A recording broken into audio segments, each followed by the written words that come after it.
Hello students, myself Nazeeba Ibrahim and welcome back to my channel e-learning accounts and maths. Students, हमने question number 7 तक सारे questions कर लिए थे ना। आज हमें नेक्स्ट क्वेश्चन करना है क्वेश्चन नंबर 8। देखिए क्वेश्चन में क्या लिखा हुआ है, give general entries for the following transactions in the books of Raja Ram and company.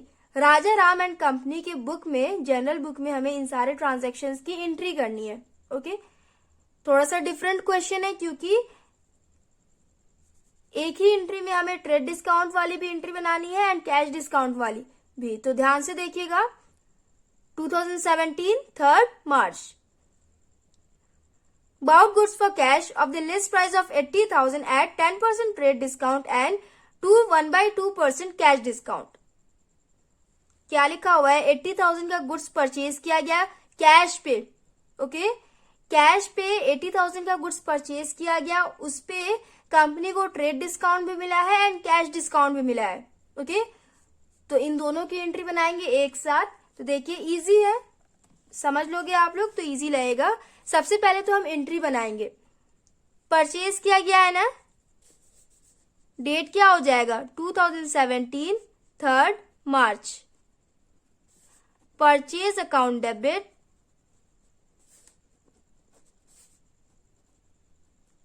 Okay, and cash payment भी किया गया है। लिखा हुआ है about goods for cash, cash में परचेज किया गया है तो यहाँ टू कैश अकाउंट हो जाएगा। कंपनी से कैश गया है एंड गुड्स रिसीव किया है कंपनी ने। ओके, तो to cash account and cash discount दिया हुआ है तो कैश डिस्काउंट की तो एंट्री बनती है ना। तो जब हम परचेज करते हैं तो हम डिस्काउंट रिसीव करते हैं। ओके, डिस्काउंट रिसीव, क्योंकि कंपनी को यहाँ पे डिस्काउंट मिल रहा है, कंपनी कम पैसा पे कर रही है, कंपनी ने डिस्काउंट रिसीव किया, इसलिए क्रेडिट भी हो जाएगा टू डिस्काउंट रिसीव अकाउंट। अब अमाउंट देखिए कितना लिखेंगे, तो ध्यान से देखिएगा। सबसे पहले तो क्वेश्चन में लिखा हुआ है 80,000 का गुड्स परचेज किया गया, 80,000 का गुड्स परचेज किया गया, ठीक, जिसपे 10% का ट्रेड डिस्काउंट मिला। तो 10% कैलकुलेट करेंगे कितना हो जाएगा, 8,000 होगा, 8,000 हो जाएगा ना। तो 80,000 पे कंपनी को 8,000 का ट्रेड डिस्काउंट मिला। कंपनी को टोटल 80,000 का पेमेंट नहीं करना है, कंपनी को कितने का पेमेंट करना है, 80,000 माइनस 8,000, ये हो जाएगा 72,000।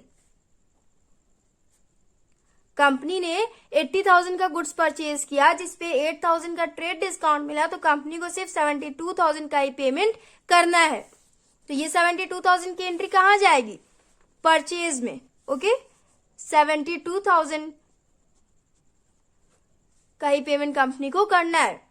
80,000 यहां नहीं लिखेंगे क्योंकि जब ट्रेड डिस्काउंट मिलता है ना एंड उसके साथ साथ कैश पेमेंट भी होता है, तो ट्रेड डिस्काउंट वाला अमाउंट माइनस करने के बाद ही परचेज या फिर सेल्स में लिखते हैं। ओके, कंफ्यूज मत होइएगा आप लोग, एक साथ दोनों डिस्काउंट दिया हुआ है तो आई नो आप लोग के लिए थोड़ा सा कंफ्यूजन होगा इस एंट्री में, लेकिन समझने की कोशिश करिएगा। 80,000 यहाँ पे नहीं लिखेंगे, ट्रेड डिस्काउंट की कोई एंट्री नहीं होती है, सिर्फ अमाउंट में हम माइनस करके लिख देते हैं ना, इसलिए हमने 80,000 का 10% कैलकुलेट किया, 8,000 आया, 72,000 हम परचेज के सामने लिखेंगे। ओके, इसका मतलब कंपनी को टोटल 72,000 का पेमेंट करना है, बट कंपनी कितना पे कर रही है ये देखते हैं।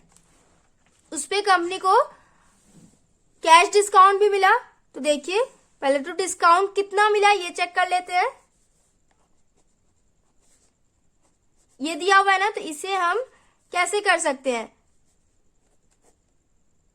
सॉरी मैंने उल्टा लिख दिया, 1/2%, तो इसे हम 5/2 कर सकते हैं ना। इसे भी कैलकुलेट करिए आप, तो ये हो जाएगा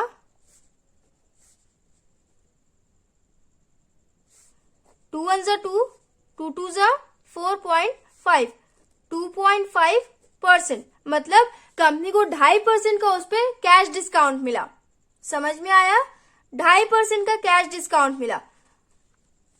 तो 2.5% किस पे कैलकुलेट करेंगे, 72,000 पे। ओके, 80,000 पे नहीं, कंपनी ने जब गुड्स परचेज किया था तो उस टाइम में उसे ट्रेड डिस्काउंट मिला एंड उसी डेट को कंपनी ने कैश पेमेंट भी कर दिया। तो सबसे पहले ट्रेड डिस्काउंट कैलकुलेट करते हैं, उसके बाद हम कैश डिस्काउंट कैलकुलेट करते हैं। ओके, क्योंकि कंपनी ने परचेज किया होगा जिस टाइम, तो परचेज करने के टाइम ही ट्रेड डिस्काउंट मिलता है।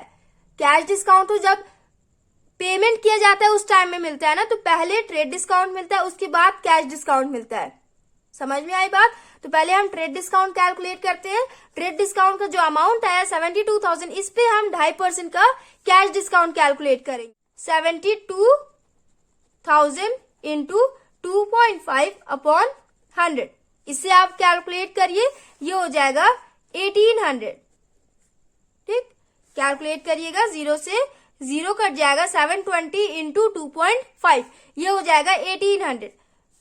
तो टोटल 72,000 का पेमेंट करना था, बट कंपनी को 1800 का उस पे कैश डिस्काउंट मिल गया।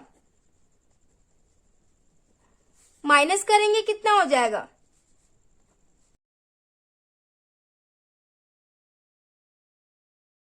70,200।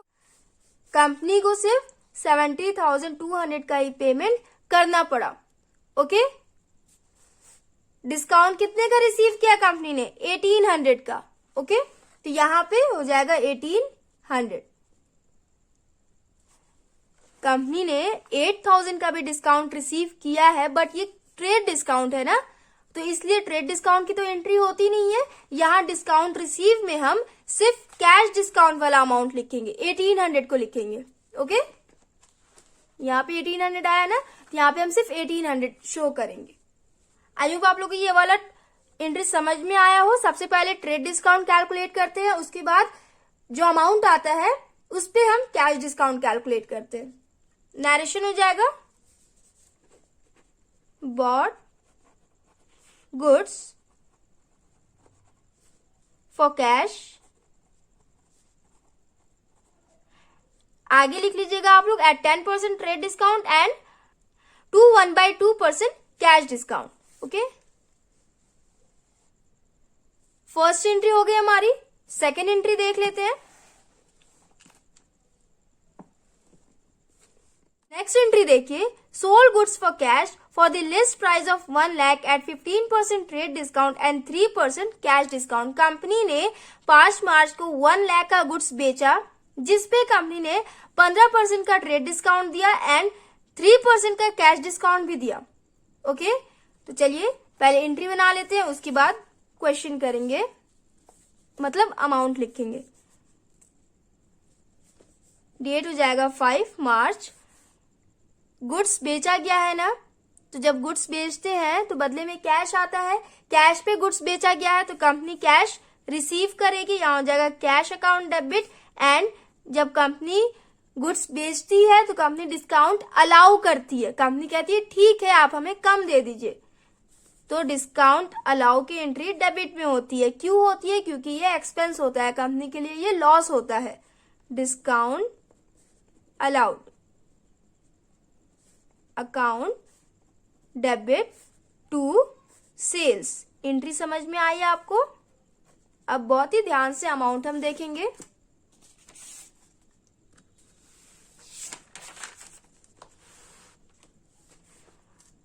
टोटल 1 लाख का गुड्स कंपनी ने बेचा, जिसपे 15% का ट्रेड डिस्काउंट मिला। कैलकुलेट करेंगे, ये हो जाएगा 15,000। ये हो गया ट्रेड डिस्काउंट। तो कंपनी को कितना अमाउंट रिसीव होगा, कितना कैश रिसीव होगा? कंपनी ने जिसे भी बेचा होगा वो कितने का पेमेंट करेगा? 1 लाख माइनस 15,000,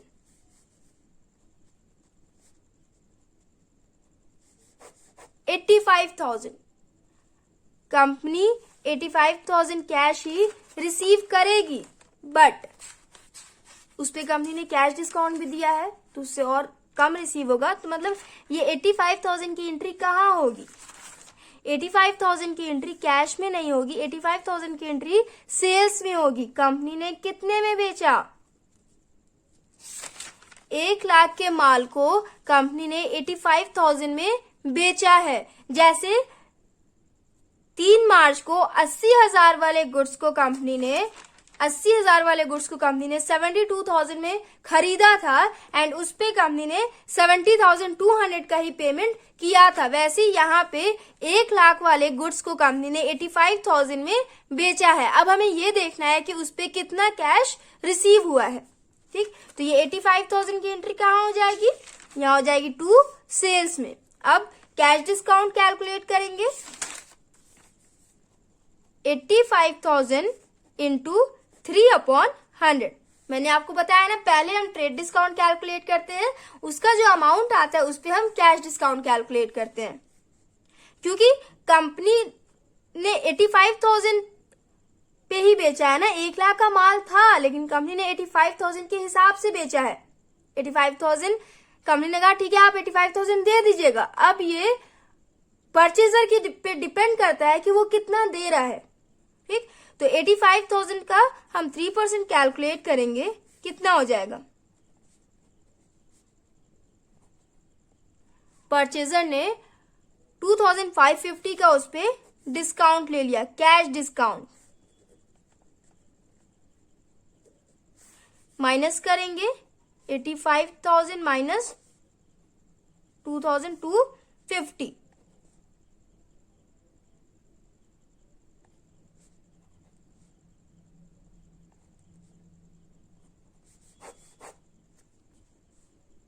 एक लाख वाले माल को कंपनी ने 85,000 में बेचा था, बट परचेजर ने सिर्फ 82,450 का ही पेमेंट किया, बाकी का उसने डिस्काउंट ले लिया। तो कंपनी ने डिस्काउंट इतना 2550 का डिस्काउंट अलाउ भी कर दिया। तो कितना हो जाएगा, कैश कितना रिसीव हुआ कंपनी में, कंपनी ने कितना रिसीव किया 82,450 एंड डिस्काउंट कितने का हो गया 2,250। कंपनी ने 2,550 का डिस्काउंट दे दिया, 82,450 कंपनी ने रिसीव किया। 85,000 का माल कंपनी ने बेचा था। समझ में आया ना आपको ये वाला भी ट्रांजैक्शन। आई होप आप लोग को क्लियर हो रहा हो। नरेशन हो जाएगा sold goods for cash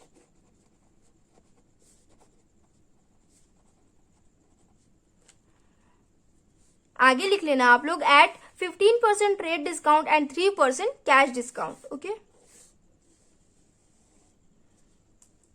next entry देखिए।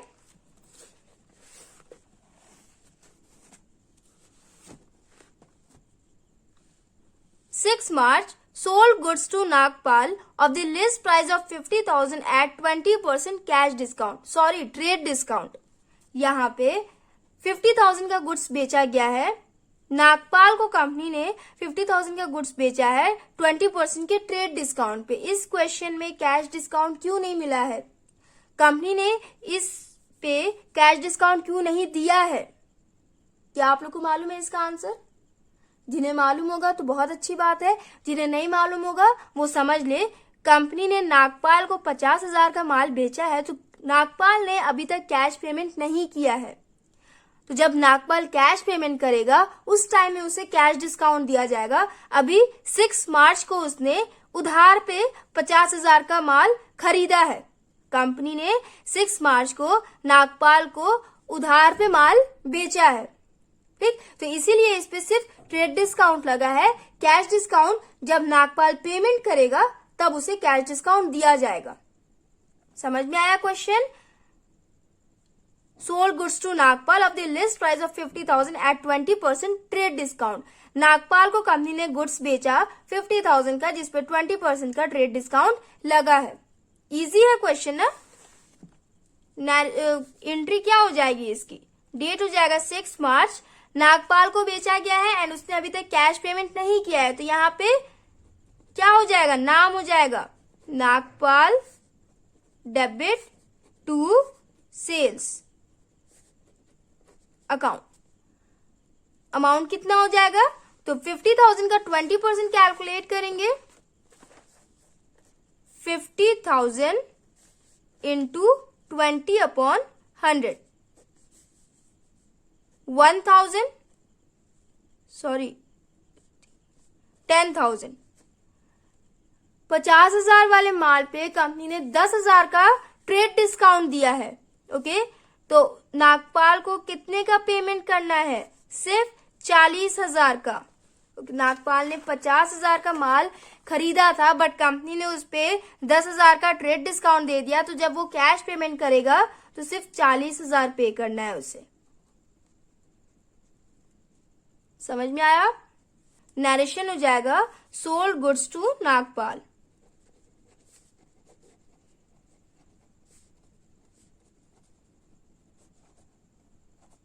Eight 20% trade discount. हो गया।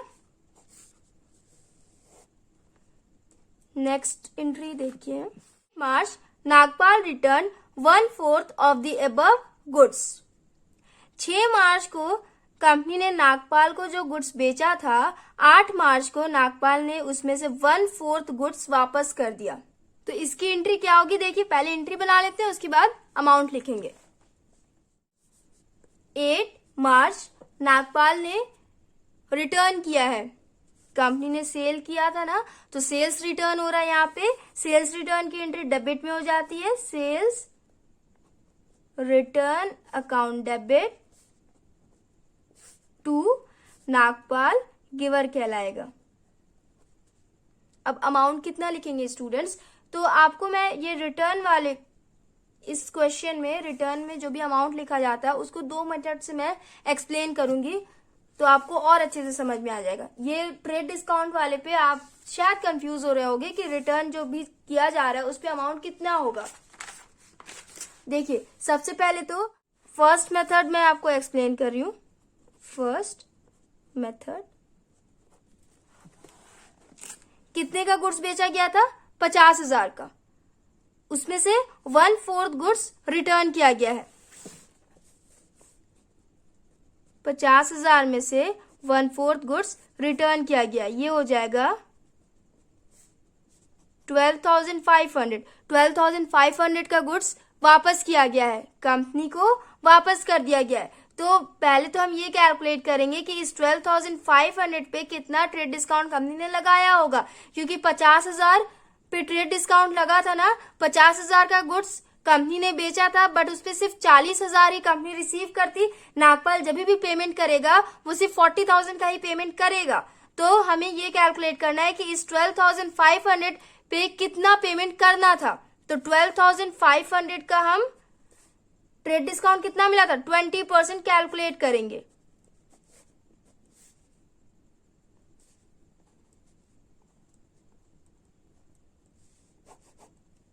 $2,500 आ रहा है ये, तो 12,500 में से 2,500 माइनस करेंगे, ये हो जाएगा 10,000। मतलब इस पे सिर्फ 10,000 का ही पेमेंट करना था, जो कि अब वापस हो गया, नागपाल ने वापस कर दिया। तो इस 10,000 का भी पेमेंट वो नहीं करेगा, क्योंकि ये वाला गुड्स उसने वापस कर दिया। तो ये तो फर्स्ट मेथड हो गया। सेकंड मेथड देखिए, ये शायद आप लोग को इजी लगे।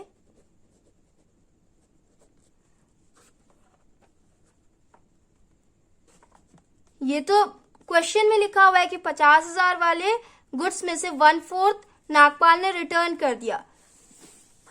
तो यहाँ पे हमने सॉल्व किया था कि उस 50,000 वाले पे कंपनी को सिर्फ 40,000 का पेमेंट करना है। तो जितना पेमेंट करना है, 40,000 का पेमेंट करना है ना, तो इस पे हम 1/4 अगर कैलकुलेट करें तो ये डायरेक्ट 10,000 आ जा रहा है। मतलब 10,000 का पेमेंट करना था, जो कि नागपाल ने, कंपनी ने नहीं, नागपाल ने रिटर्न कर दिया। तो दोनों मेथड से 10,000 आया। आई होप आप लोग को ये वाला इजी लगा हो। आप अगर सॉल्यूशन से देखोगे ना कि कितने का बेचा गया था, ट्रेड डिस्काउंट निकालने के बाद कितने का बेचा गया था, तो 40,000 का बेचा गया था। तो डायरेक्ट आप यहाँ पे 40,000 का 1/4 कैलकुलेट कर लो, 10,000 आ गया। फिर उसमें ये सब माइनस नहीं करना पड़ेगा कि उस पे कितने का डिस्काउंट लग रहा था, जो भी ना। तो अमाउंट यहाँ कितना हो जाएगा? 10,000 एंड 10,000। इसका मतलब टोटल 40,000 वाले गुड्स में से 10,000 का गुड्स तो नागपाल ने रिटर्न कर दिया। अब उसे पेमेंट कितने का करना है? तो 40,000 माइनस 10,000, 40,000 माइनस 10,000। नागपाल को सिर्फ 30,000 का ही पेमेंट करना है, बट उस पे भी कंपनी ने उसे कैश डिस्काउंट दिया। यहाँ क्या लिखा हुआ है, 10 March Nagpal settled the account by paying cash under a discount of 5%। मतलब नागपाल ने पेमेंट किया, कैश पेमेंट किया 5% के डिस्काउंट पे। तो कैसे कैलकुलेट करेंगे, देखिए डिस्काउंट हम किस अमाउंट पे कैलकुलेट करेंगे, ध्यान दीजिएगा स्टूडेंट्स। टोटल 40,000 का पेमेंट करना था, जिसमें से 10,000 का गुड्स नागपाल ने रिटर्न कर दिया। तो अब कितने का गुड्स उसके पास बचा होगा, 30,000 का गुड्स बचा होगा ना, तो उसे 30,000 का पेमेंट करना था। तो 30,000 पे उसे 5% का डिस्काउंट 30,000 इंटू 5/100 1500 का उसे डिस्काउंट मिल गया। मतलब कितना उसने पेमेंट किया होगा, कैसे कैलकुलेट करेंगे। टोटल 30,000 का गुड्स था, जिसमें से 1500 का उसे डिस्काउंट मिल गया। 28,500 का ही उसे पेमेंट करना पड़ा होगा। तो देखिए पहले एंट्री बना लेते हैं। नरेशन हो जाएगा नागपाल रिटर्न 1/4 गुड्स।